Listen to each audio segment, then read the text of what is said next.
I've not been to Universal Studios Orlando in forever, and I am dying to get back. I am a massive Harry Potter fan. I haven't got to ride Hagrid's yet. I want to hop on one of those motorcycles and ride with some magical creatures. I'm also a huge Jurassic Park, Jurassic World fan, and of course this year we're getting the Velocicoaster. Over 4,700 feet of track, 2 launches, one of which is 70 miles per hour in just 2.4 seconds. It's got a great barrel roll that goes right above the lagoon and a zero gravity inverted stall that lasts for 100 feet for a total of 12 seconds of airtime. And of course they've got that 155-foot top hat that is just going to stand out in the park. Comes out over an 80-degree drop, and this thing is going to look gorgeous at night. I can't wait to see it. So let's talk about what you need to know to get to Universal Studios Orlando during COVID-19. And the alarming news tonight about the coronavirus. The risk of contracting the virus on a plane appears to be in the same category as being struck by lightning. Devastating at every level. The U.S. reporting more than 371,000 American lives lost. To answer a major question, just how risky is it?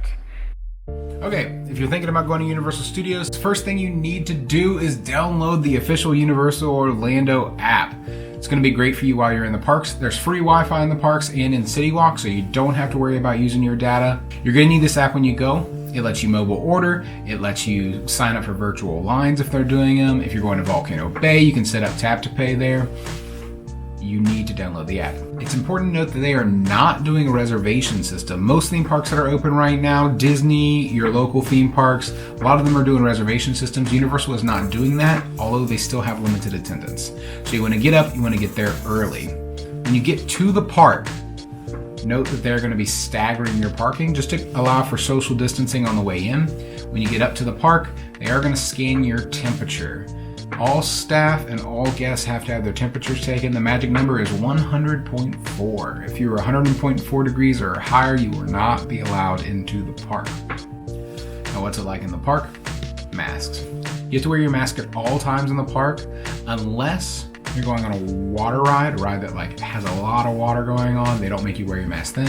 And if you're at Volcano Bay, if you're on slides, if you're in the pools, you don't have to wear your mask at those times. You're in Orlando, you're wearing a mask, it's going to be hot. They do have U-rest zones, which are just places where you can sit down, socially distance, and get a break from your mask for a while.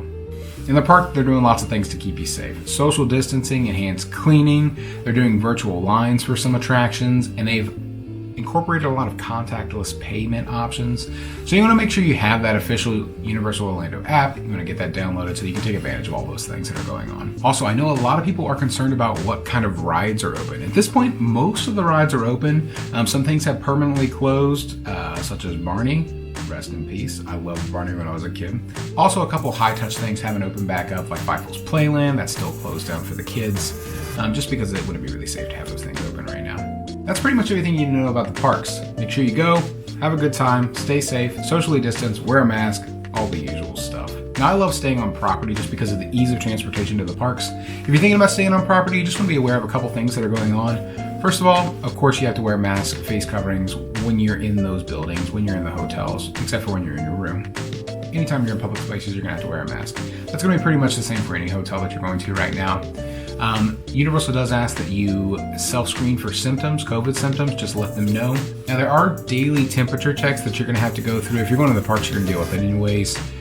You have to take those checks before boarding any transportation that they offer to the parks. Transportation is still running, just know that you have to take that temperature check. 100.4 degrees or greater is still the magic number. If you're on that or higher, you get tested 3 times. They're going to take your temperature 3 times. If you fail all times, then they're going to direct you to a medical professional.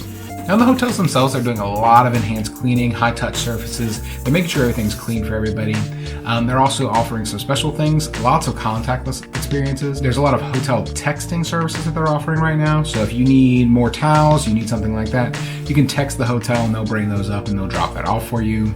They're offering express checkout and also contactless room deliveries. One interesting thing that I think they're doing is if they're able to, they say that they're leaving rooms vacant for 24 to 48 hours. I don't know if that's actually happening. They're saying it's happening, and if they do that, that is awesome, that is great. We'll see if that actually continues to happen as things get busier, as we're going through the spring break season, and then once we hit the busy summer schools out situation, we'll see if they still offer that. But as of right now, they're saying they're doing it, so if they are, that is awesome. So that's pretty much all you need to know to go to Universal Studios this year during COVID-19. I'm planning on going. I hope to see you guys there. I will leave links to all of their FAQs, all of their policies down in the description below if you want to check those out.